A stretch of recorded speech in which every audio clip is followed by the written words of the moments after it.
اس کے بارے میں پوچھا جائے گا کہاں سے کمایا تھا یہ مال؟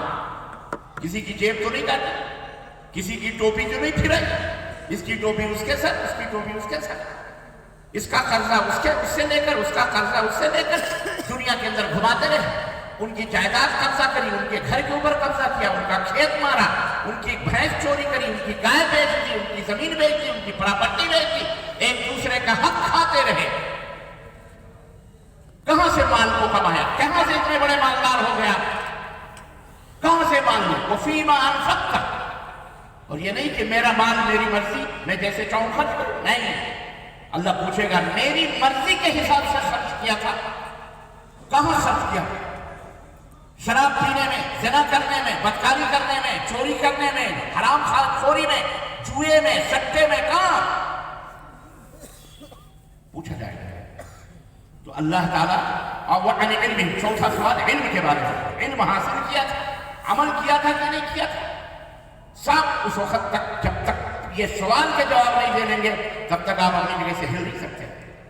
یہ شہادت کہے الفت میں قدم رکھنا ہے۔ لوگ آسان سمجھتے ہیں مسلمان ہونا۔ میرے عزیزوں، میرے دوستوں، حفت الجنت بالمکارہ، نبی نے فرمایا کہ جنت کو ناپسندیدہ چیزوں سے گھیر دیا گیا ہے۔ جنت اتنی آسانی سے اگر ملتی تو سیدنا عثمان غنی کو مسجد نبی کے بغل میں شہید نہ کیا جاتا، سیدنا امیر حمزہ غزوہ احد کے اندر کلیجے نہ پھڑواتے، صحابہ کرام اپنی گردنوں کے نذرانے غزوہ بدر میں، حنین میں پیش نہ کرتے، اگر جنت اتنی آسانی سے حاصل ہوتی جتنی آسانی سے ہم حاصل کرنا چاہتے ہیں۔ کہاں ہے ہمارا ایمان؟ کہاں ہے ہمارا دعویٰ اسلام کا؟ اس لیے اللہ کا جو یہ حق ہے، بندوں کا جو یہ حق ہے، اس کے بارے میں اللہ سے ڈرو کہ اللہ تبارک و تعالیٰ پوچھے یہ مال نقد کیش شادی کے موقع پر 2 لاکھ 10 لاکھ 20 لاکھ کا ڈیمانڈ، 4 ویلر کا ڈیمانڈ، 2 ویلر کا ڈیمانڈ، اتنے سونے، اتنے چاندی، اتنے کپڑے، ہمارے دلہن مسحری لا رہی ہے، فرنیچرز لا رہی ہے، چادر لا رہی ہے، تولیے لا رہی ہے، ایک چھوٹی چھوٹی چیز دولہے کے نام کے شاپنگ کروائے جا رہے ہیں، دلہن کی مال سے شاپنگ ہو رہے ہیں۔ اور اب تو بریلی کے اندر میں گیا تھا پچھلے مہینے، وہاں یہ پتہ چلا کہ وہاں تو اب لڑکی اپنی ساس کے بھی کمرے سجانا ذمہ داری سمجھی جاتی ہے۔ لڑکی جو جاتی ہے وہ اپنی ساس کے کمرے سجائے۔ سوچو آپ، یہ مسلمان ہیں جنہیں دیکھ کے شرمائے ہم، یہ مال اللہ تعالیٰ پوچھے۔ اس لیے اللہ کے رسول صلی اللہ علیہ وسلم نے فرمایا ہے کہ جو بیوی تمہاری ہونی چاہیے، مالدار سے بھی لوگ شادی کرتے ہیں، حسن والی سے بھی شادی کرتے ہیں، جناب علی حسب و نسب سے بھی شادی کرتے ہیں، دیندار لڑکی سے بھی شادی کرتے ہیں۔ فاظفر بذات الدین، دین والی لڑکی سے شادی کرو، دیندار لڑکی سے شادی کرو، جس کا گھرانہ دیندار ہو، بھلے وہ غریب ہو، بھلے وہ مسکین ہو، لیکن موحدہ ہے، نمازی ہے، گھر والے پرہیزگار ہیں، غریب ہیں، اللہ نے تمہیں دولت دی ہے۔ ایک باپ اپنی بیٹی بیاہ دے دیتا ہے، تم اس سے الٹے پیسے مانگتے ہو، اس سے جہیز مانگتے ہو، تمہیں شرم نہیں آتی؟ نوجوانوں، اللہ کے لیے غلط روی سے منازل کا بعد بڑھتا ہے۔ مسلمانوں، روش کارواں بدل ڈالو۔ اللہ کی قسم، اپنے آپ کو اہل حدیث کہلانے والوں، ہماری تمہاری ذمہ داریاں دوسرے مسلمانوں سے کہیں زیادہ ہیں۔ آمین رفع دین کرنے کا نام اہل حدیث صرف یہی نہیں ہے، بلکہ اپنے زندگی کے ایک ایک لمحات کو کتاب اللہ اور سنت رسول اللہ صلی اللہ علیہ وسلم کے تابع کرو۔ اپنے اعمال کو، اپنے اخلاق کو، اپنے معاملات کو، اپنی شادی کو، اپنے بیاہ کو، جس طرح تم نمازوں کو سنت کے مطابق ادا کرنے کا دعویٰ کرتے ہو، اسی طرح جو فریضہ نکاح ہے اس کو بھی سنت رسول کے مطابق ادا کرنے کا عہد کرو، وعدہ کرو کہ انشاءاللہ تبارک و تعالیٰ علماء بھی اور عوام بھی دونوں مل کر کے انشاءاللہ اپنے سماج میں جہیز کا بائیکاٹ کریں گے انشاءاللہ۔ بولو، کرنے کے لیے تیار ہو؟ بولو، ایسی شادی میں شرکت نہیں ہونی چاہیے۔ اور میں کہتا ہوں وہ نوبت ہی کیوں آئے؟ توبہ کرو، ہم نہیں چاہیے، ہم کو صرف لڑکی چاہیے، صرف لڑکی چاہیے۔ آج سے اگر آپ عہد کر لیں تو آپ کو پتہ ہے ہمارے سماج میں کیا کیا زناکاریاں ہو رہی ہیں، آپ کو نہیں معلوم ہے، معلوم بھی ہے۔ ایسے ایسے کیسز ہو رہے ہیں پورے ہندوستان کے اندر کہ آج ہماری ہزاروں بہنیں، ہزاروں بیٹیاں غیر مسلموں کے ساتھ فرار ہو رہی ہیں، بھاگ رہی ہیں۔ حیدرآباد کے اندر، بامبے کے اندر پولیس اسٹیشنوں میں باقاعدہ ناموں کی لسٹ لگی ہوئی ہے پولیس اسٹیشن میں کہ جا کر کے وہاں مسلم لڑکیاں غیر مسلم لڑکوں کے ساتھ شادی کرنے کی اپلائی کرتی ہیں، وہاں لسٹ لگی ہوئی ہے. 15 دن یا 1 مہینہ یا 2 مہینے وہ لسٹ رہے گی. جس کی بیٹی ہو، جس کی بہن ہو، آ کر کے یہاں کیس درج کرا کے اپنی بہن اور بیٹی کو لے جائے، ورنہ 3 مہینے کے بعد میں اس لڑکے کے ساتھ اس کی شادی ہو جائے گی اور تم کچھ نہیں کر سکتے. آج مسلم بہنیں بیٹیاں مجبور ہیں. کیوں مجبور ہیں؟ اس لیے نہیں کہ وہ بدچلن ہیں، اس لیے نہیں، وہ کالج یونیورسٹیز میں پڑھتی ہیں اور انہیں کوئی ان کے برابر کا لڑکا نہیں مل رہا، اور ملتا بھی ہے تو لاکھوں کا ڈیمانڈ ہے. باپ ڈیمانڈ کرتا ہے 10 لاکھ 20 لاکھ، میرا بیٹا انجینئرنگ کر رہا ہے، میرا بیٹا ڈاکٹرنگ کر رہا ہے، میرا بیٹا فلاننگ کر رہا ہے، میرا بیٹا یہ کر رہا ہے، جہیز رہا. اور وہ غیر مسلم جو پلاننگ کے ساتھ بھیڑیے بیٹھے ہوئے ہیں کہ مسلمان سماج میں اور معاشرے میں کس طرح ان کے بال بچوں کو ذلیل و برباد کیا جائے اور ان کو قتل کیا جائے، بیٹھ کر کے اس کو بہلا کر پھسلا کر اور اس کے ڈیمانڈ کو پورا کر کے جھوٹا پیار، جھوٹی محبت، گرل فرینڈ پتہ نہیں کیا ہوتا ہے، بوائے فرینڈ پتہ نہیں کیا ہوتا، بنا کر اور پھر بدکاری کر کے لے جا کے نہر میں قتل کر کے پھینک دیتا ہے، یا کسی کھیت میں یا کسی گنے کے کھیت میں، اور اسے اس طرح سے اس کی لاش بعد میں گھر والوں کو کوئی بچ بچا کے آئی تو عزت کا رونا روتا ہے باپ. پہلے کیوں نہیں سوچا اس نے؟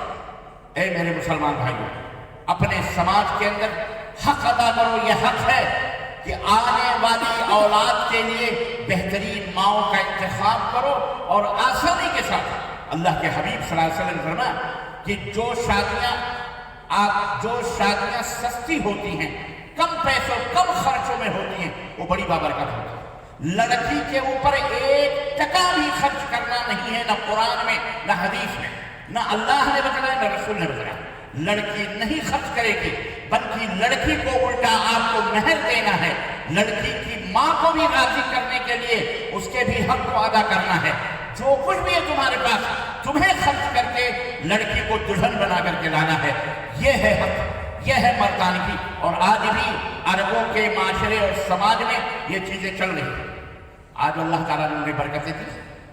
وہ جہیز نہیں لیتے، وہ لڑکی سے کچھ نہیں مانگتے. ایون وہ دلہن کا جو جوڑا ہوتا ہے وہ بھی لڑکا اپنی کمائی سے لا کے دلہن کو پہناتا ہے. اس کی سینڈل، اس کے جوتے، اس کے چپل، اس کے گھر، سر کی چوٹی سے لے کر کے اور پیر کے ناخن تک جتنی بھی زیورات، جتنی بھی چیزیں. ایک سعودی نوجوان، ایک عرب نوجوان دلہن کے لیے خود اپنی کمائیاں خرچ کرتا ہے. ہماری تمہاری طرح بھکاری نہیں ہے. ہمیں گھڑی دے دو، ہمیں موٹر سائیکل دے دو. ہمارے باپ دادے کبھی سائیکل نہیں دیکھے، ہمیں 4 ویلر دے دو، ہمیں 2 ویلر دے دو. شرم کرو، اپنے سماج اور معاشرے کو پاک کرو. اچھی لڑکیاں ڈھونڈ کر، بااخلاق لڑکیاں ڈھونڈ کر، ان سے دیندار لڑکیاں ڈھونڈ کر کے اپنے آنے والی نسل، اپنی اولاد کے لیے پھر جب ان سے شادی کرو تو شادی کے جو آداب ہیں، شادی کے جو طور طریقے ہیں، ہم بحیثیت باپ اپنی بچیوں کو بھی سکھائیں اور بحیثیت باپ اپنے لڑکوں کو بھی سکھائیں کہ شادی میں ہوتا کیا ہے، کیسے کیا ہوتا ہے. یہ تمام سب چیزیں، آداب، احترام، ماؤں کو، بیٹیوں کو دولہے کے گھر کے حالات بتائے جائیں کہ وہاں تمہاری نندیں ہوں گی، ساس تمہاری ماں ہوگی، وہاں تمہارا شوہر کا گھر ہوگا، تمہیں کیسے رہنا ہے، کیسے خوش کرنا ہے. رسول اللہ صلی اللہ علیہ وسلم نے ایک عورت کے حقوق کیا بتائے ہیں. ایک باپ کی ذمہ داری، ایک ماں کی ذمہ داری ہے کہ وہ اپنی بیٹی کو، اپنی بہن کو یہ تمام سب چیزیں سکھائے، بتلائے. اور باپ کی ذمہ داری ادھر لڑکوں کے تعلق سے ہے کہ کس طرح سے تم اپنے بیوی کے حقوق کو ادا کرو گے. جس طرح شوہر کے حقوق بیوی پر ہیں، اسی طرح بیوی کے حقوق شوہر پر ہیں.